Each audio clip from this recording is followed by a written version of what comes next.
ವೇದಿಕೆ ಮೇಲೆ ಉಪಸ್ಥಿತಕ್ಕಂತಹ ನನ್ನ ಆತ್ಮೀಯ ಸ್ನೇಹಿತರ ವೆಂಕಟೇಶ್ ಅವರಿಗೆ ಹಾಗೂ ಈ ನಾಟಕದ ಸೂತ್ರಧಾರಂತಹ ನಾಟಕದ ಮಾಸ್ಟರ್ ಶಿವಣ್ಣ ಅವರೇ ಹಾಗೂ ವೇದಿಕೆ ಮೇಲೆ ಇರ್ತಕ್ಕಂತಹ ಅರುಣ್ ಮತ್ತೆ ಇನ್ನಿತರ ಸ್ನೇಹಿತರಿಗೆ ಈ ಒಂದು ಕಾರ್ಯಕ್ರಮಕ್ಕೆ ನನ್ನ ಆಹ್ವಾನ ಮಾಡೋದಕ್ಕೆ ಧನ್ಯವಾದಗಳನ್ನು ಅರ್ಪಿಸ್ತಾ, ಇವತ್ತು ಗ್ರಾಮೀಣ ಸೊಗಡು ಅನ್ನೋದಕ್ಕೆ ಇದೇ ಸಾಕ್ಷಿ. ಇವತ್ತೆಲ್ಲ ರಿಯಾಲಿಟಿ ಶೋಸು, ಆರ್ಕೆಸ್ಟ್ರಾ, ಕಾಮಿಡಿ ಕಿಲಾಡಿಗಳು, ಯಾವ್ದಪ್ಪ ಟಿವಿಲಿ ಬರೋದು,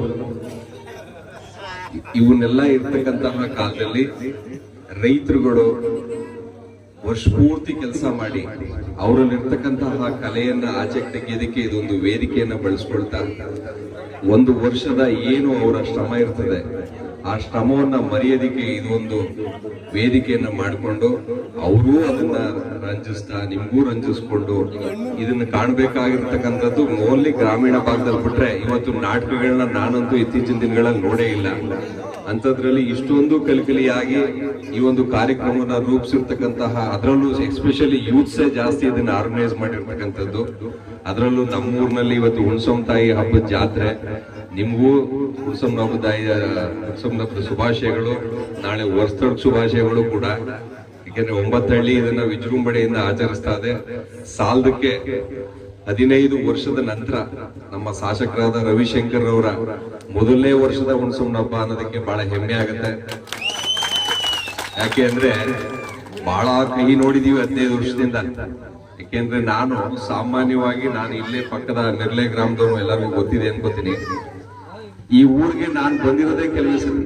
ಒಂದ್ಸತಿ ಸೊಸೈಟಿ ಎಲೆಕ್ಷನ್ ಬಂದೆ, ಎಲ್ಲ ಅಡ್ಡ ಚೆನ್ನಾಗಿ ವೋಟ್ ಮಾಡಿದ್ರಿ. ಈಗ ಈ ಬಾರಿ ಬಂದಿದ್ದೀನಿ. ಹಾಗೆ ನಿಮ್ಮ ಬಾಂಧವ್ಯ ಹೀಗೆ ಇರ್ಲಿ ಅನ್ನೋ ಒಂದು ಉದ್ದೇಶಕ್ಕೆ ನಾನು ಯಾವಾಗ ಕರೆದ್ರು ಬರ್ತೀನಿ ನಿಮ್ಮೂರಿಗೆ.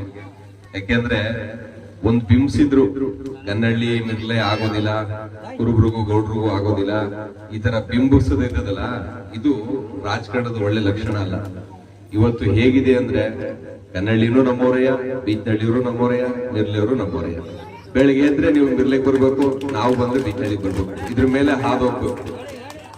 ಈ ಬಾಂಧವ್ಯನ ಉಳಿಸ್ಕೊಂಡು ಹೋಗ್ಬೇಕು. ನಿಮ್ಮ ಮಧ್ಯೆ ಕಡ್ಡಿ ಎಲ್ಲಾಡ್ಸೋರೆಲ್ಲ ಬಂದು ಹೋದ್ರು, ಈಗ ಆಗೋಯ್ತು. ಇನ್ ಮುಂದಕ್ಕೆ ಏನಿದೆ ನಮ್ಮ ಸಂಬಂಧ ಬೆಳೆಸ್ಕೊಂಡು ಹೋಗೋ ನಿಟ್ಟಿನಲ್ಲಿ ನಾವೆಲ್ಲ ಇದೇ ರೀತಿ ಪ್ರೀತಿ ಬಾಂಧವ್ಯದಲ್ಲಿ ಇರೋಣ, ಅಣ್ತಂದಿರಂಗಿರೋಣ ಅಂತ ಹೇಳ್ತಾ ಈ ತರ ಕಾರ್ಯಕ್ರಮಗಳು ಯಶಸ್ವಿಯಾಗಲಿ. ಮುಂದೆ ಬೆಳೆದಂತ ಯುವಕರುಗಳಿಗೂ ಕೂಡ ಈ ಶನಿ ಪ್ರಭಾವ ಏನೋ, ಕುರುಕ್ಷೇತ್ರ ಏನೋ, ಇವತ್ತೆಲ್ಲ ಓದೋ ಸಂಸ್ಕೃತಿ ಹಾಳಾಗೋಗಿದೆ. ಈ ನಾಟಕಗಳ ಮುಖಾಂತರ ತೋರಿಸಿದಾಗ ಮಕ್ಕಳಿಗೆ ಇನ್ನೂ ಜಾಸ್ತಿ ಪ್ರಭಾವ ಬೀರುತ್ತೆ. ಸಾಮಾನ್ಯವಾಗಿ ಮಕ್ಕಳು 12 ಗಂಟೆಗೆ ನೋಡ್ತಾರೆ ಅನ್ಕೋತೀನಿ. ಅಲ್ಲಿವರೆಗೂ ನೋಡಿದ್ದೆ ಸಾಕನಪ್ಪ ನೀವು ವಯಸ್ಸಿಗೆ, ಮುಂದೆ ಜಾಸ್ತಿ ತಿಳ್ಕೊಳ್ಳಿ ಅಂತ ಹೇಳ್ತಾ ನಾನು ಮಾತಾಡ್ತಾ ಎಲ್ಲರಿಗೂ ಹೊಂದಿಸ್ತಾ, ನಾಟಕ ತುಂಬಾ ಚೆನ್ನಾಗಿ ಆಗ್ಬರ್ಲಿ. ಶನಿ ಮಹಾತ್ಮ ನಿಮ್ಮೆಲ್ಲರಿಗೂ ಒಳ್ಳೇದು ಮಾಡ್ಲಿ. ಶನಿ ಯಾರು ಕಾಣದೇನೆ ಸಾಕು. Thank you.